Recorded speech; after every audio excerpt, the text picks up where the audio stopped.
שיוויתי השם ונגדי תמיד, תמיד, תמיד, ונגדי תמיד. שיוויתי השם ונגדי תמיד. Welcome to Spirit of the Torah. This is our episode on Chanukah and Parshat Miketz. That's going to be the Parsha in Shabbat Chanukah. And indeed, Miketz is always read during or very close to Chanukah. And Miketz is the second of three in a trilogy about Joseph and his brothers. A very dramatic story. You may be familiar. If not, I highly recommend you just read it. It's one of the most engaging literary stories I know of in any text, and the biblical narrative is absolutely captivating, no pun intended. And there are many connections between the Joseph story and Chanukah. Just to illustrate how deep the connection goes, I'll mention that in the Talmud, there's only a few pages of the Talmud dealing with Chanukah, unlike Purim, which gets its own tractate of the Talmud. Chanukah just gets a few pages in the tractate called Shabbat that mostly deals with matters to do with Shabbat. And in the few pages to do with Chanukah, the rabbi is discussing what is Chanukah, what are the laws of Chanukah, what are we supposed to do on Chanukah, and they interrupt themselves to discuss details of the story of Joseph and his brothers, seemingly incongruously, but as we're going to explore today, it's not incongruous at all. So where are we up to in the story? Miketz begins with Pharaoh, the king of Egypt, king of Mitzrayim, having two dreams that nobody can interpret, and so somebody, his butler, mentions to him that in the prison, in the dungeon where the butler had previously been imprisoned, there was a Hebrew slave who could interpret dreams successfully. And lo and behold, Joseph is rushed out of the prison and changed clothes and bathed and shaved and stood before Pharaoh and is told, Pharaoh is having these dreams and nobody can interpret them. What can you do about it?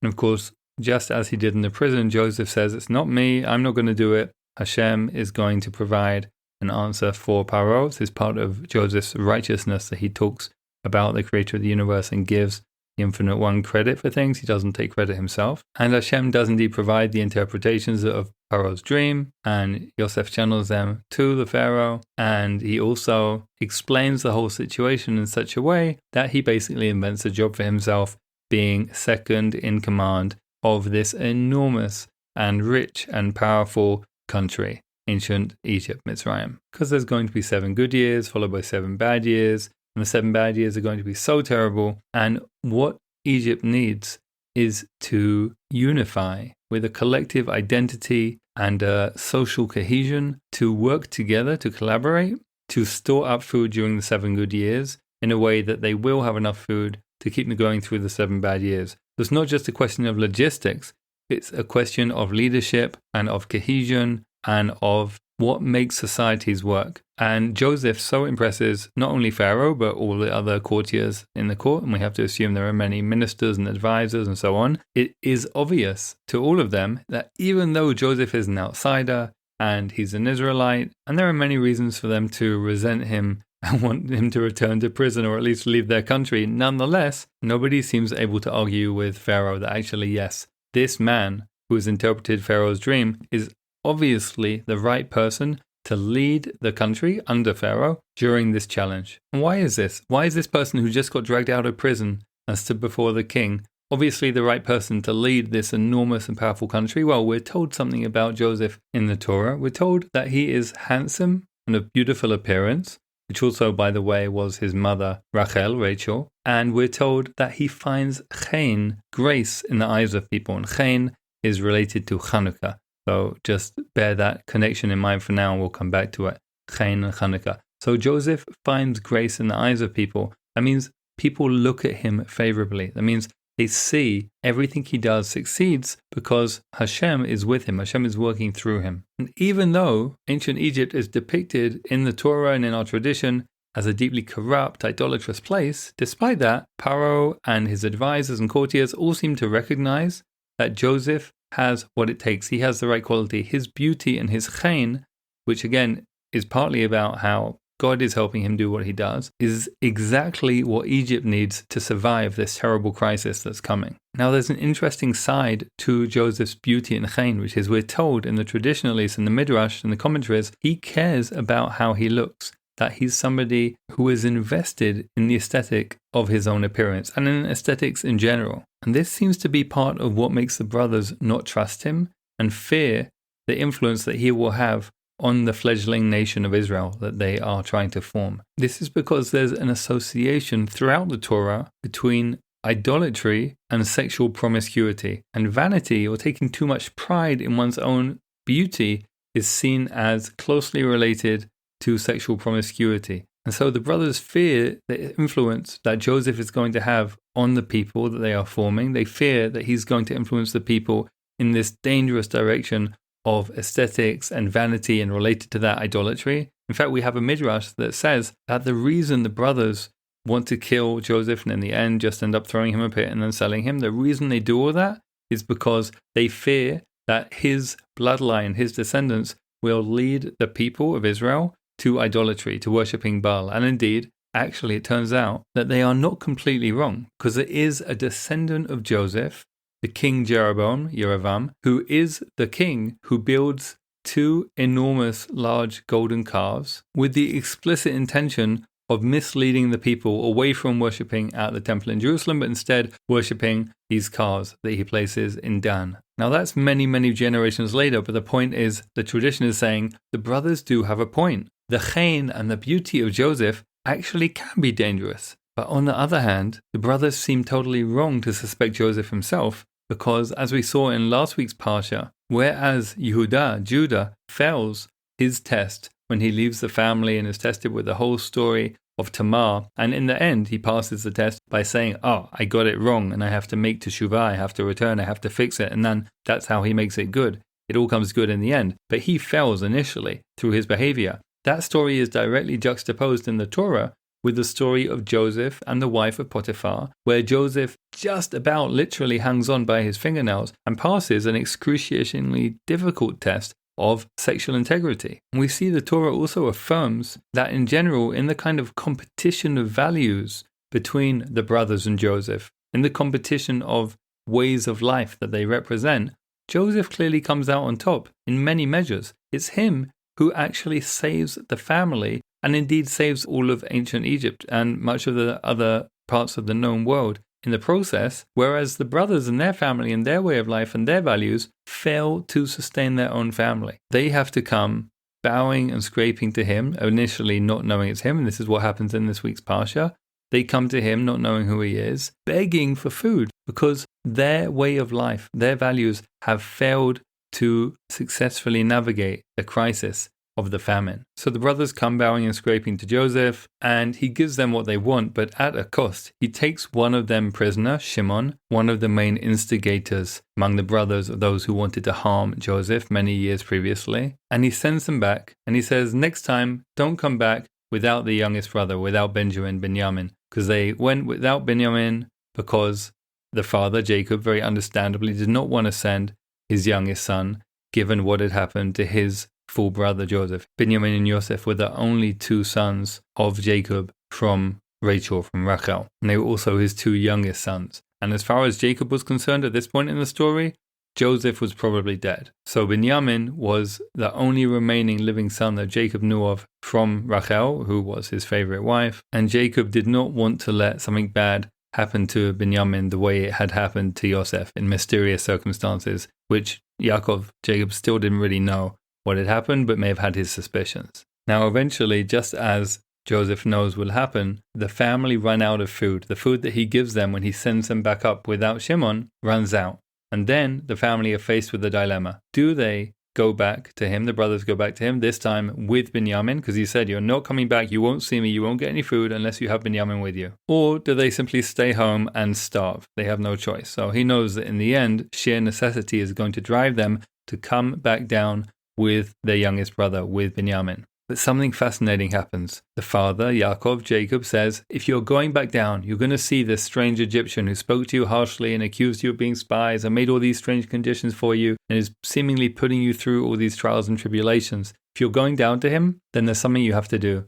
you have to take him a little present, a little gift of some of the fine delicacies from our land, from the land of Israel. And the language the Torah uses to describe this little present is Zimrat Haaretz. And Rashi, our great French medieval commentator, and the Midrash explain Zimrat Haaretz means things that people sing about, meaning good things in the land that there are songs about because they are beautiful and tasty, desirable, and so on. But Rabbi Nachman of Breslov points out that actually Zimrat Haaretz really means the melody of the land. The word zemer is a melody. So it's not just that these are things that people sing about, but Rabbi Nachman is saying Yaakov actually gives the brothers to take down to the strange Egyptian, who he doesn't know is his son Yosef, melodies from the land of Israel. Why is he sending down a melody of the land of Israel with his sons? Rabbi Nachman explains that a melody has a profound effect on everything and everyone who hears it. It makes the grass grow so the animals have food. It has a profound effect on the shepherd who is out there in the field singing the melody. It has a profound effect on the human spirit,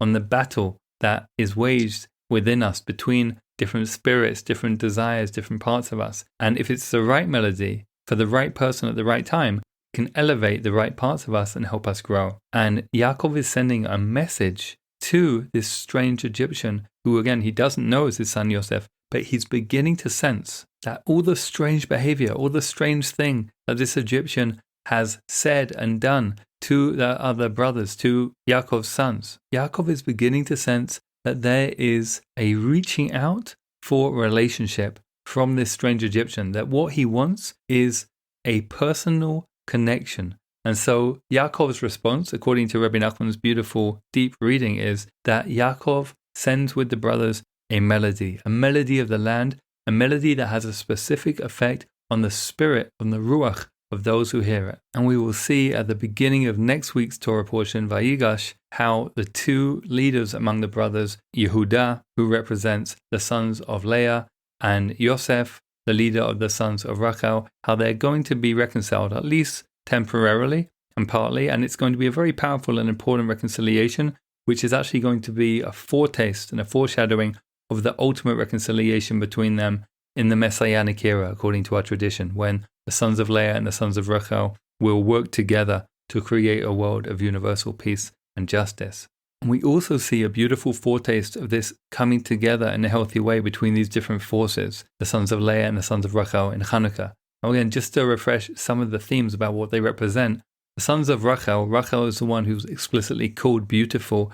They are concerned with aesthetics, and they are concerned also with other cultures outside of our own and the relationship between our culture and others. Joseph, just for an example, is one of all the brothers. He's the one who speaks all the languages of the world, all the 70 languages of the ancient world. And as we said before, the other brothers are scared of that emphasis on aesthetics and relationships with other cultures because they see it as being potentially something that could lead to idolatry, unfaithfulness, forgetting the national mission, forgetting national integrity, and so on.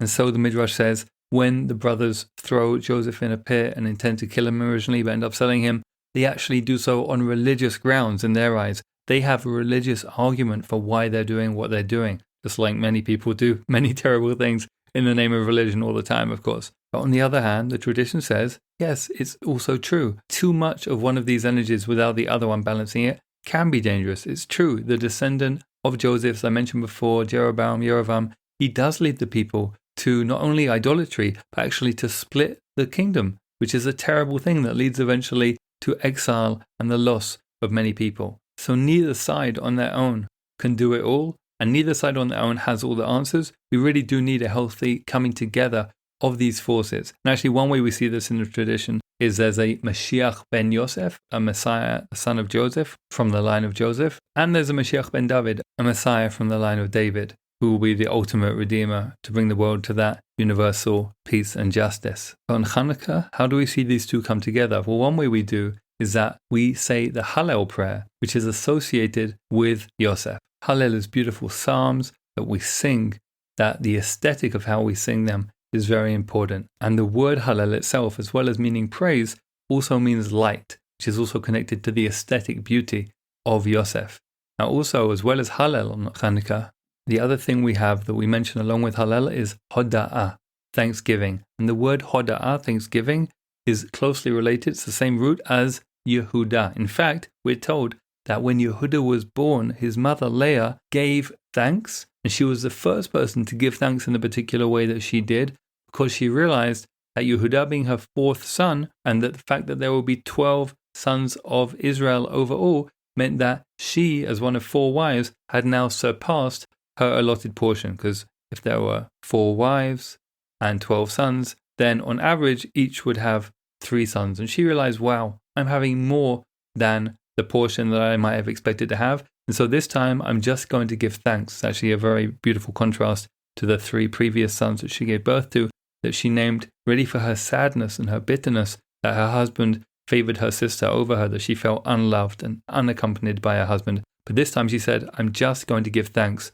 So Yehuda is named for that quality of thanksgiving and being grateful for the fact that we all have more than we could actually expect to get. None of us created ourselves or created the universe. All of us have a portion that is far bigger than anything we can actually expect. So as we enter Chanukah and light our candles and enjoy that light that is the light of creation and the light of hope, a light of hope for a redeemed world, ultimately a light of that redemption that we yearn for, and a light of love and connection, let's also reflect on the relationship between the different sides of our people as they are today, between those who are looking in and those who are looking out, those who are concerned with aesthetics and those who are primarily concerned with religious values, those who are seeking to strengthen our tradition and those who are seeking to strengthen our relationships with other peoples. Ultimately, we need all of these elements of our people. We need the children of Joseph. We need the children of Judah. We need the B'nai Leah and the B'nai Rachel to learn how to work together, to integrate into being a healthy people. That's what being a healthy people ultimately means, that the parts of us that are strengthening our core and the parts of us that are relating to the outside world are learning to work together healthily. And of course, we really need this right here, right now in the land of Israel. But in general, we need it as an entire people all over the world. So my practice suggestion for this week, as we head into Chanukah, and we can start this practice even before the festival begins, is to reflect upon what these 2 different parts of our identity are for us individually, for us personally, and also for our communities and for our people as a whole. And to think about what's one way we can contribute to the healthy integration of these 2 qualities of our people, of the inward looking and the outward looking, of the aesthetic and the religious. What's one way that we can help these work together in real harmony for the healing of not only our people, but for the entire world that can then benefit from that healthy integration? And I want to challenge you to take on a practice, and it could be something you do once a day or once a week, but with some regularity. Take on a practice that builds this integration into your own life, that builds in this idea, this very important idea, that we need to integrate these 2 different forces and streams of our tradition, of our people, of our identity, of our role in the world. Because our people and our world urgently need this healing right now. And Chanukah can be an amazing opportunity to begin this healing anew, to begin it in a new way. One of the meanings of Chanukah is actually dedication, inauguration, and hence a new beginning. A sense of we are dedicating ourselves now to a new purpose and a new way, with a new enthusiasm and commitment. But may it be so. May we all find our own ways to healthily heal and integrate these different streams and forces of who we are, for us individually, for our entire people, and for the entire world. And may our Chanukah candles truly light up the entire world, millions of candles all around the world, bringing love and light and hope into the world. May it truly light up the entire world, each person's individual consciousness, and the world as a whole. May we merit to see by those lights our loved ones, our hostages returned home. We merit to see true and lasting peace here in the Middle East and all over the world. Chanukah Sameach.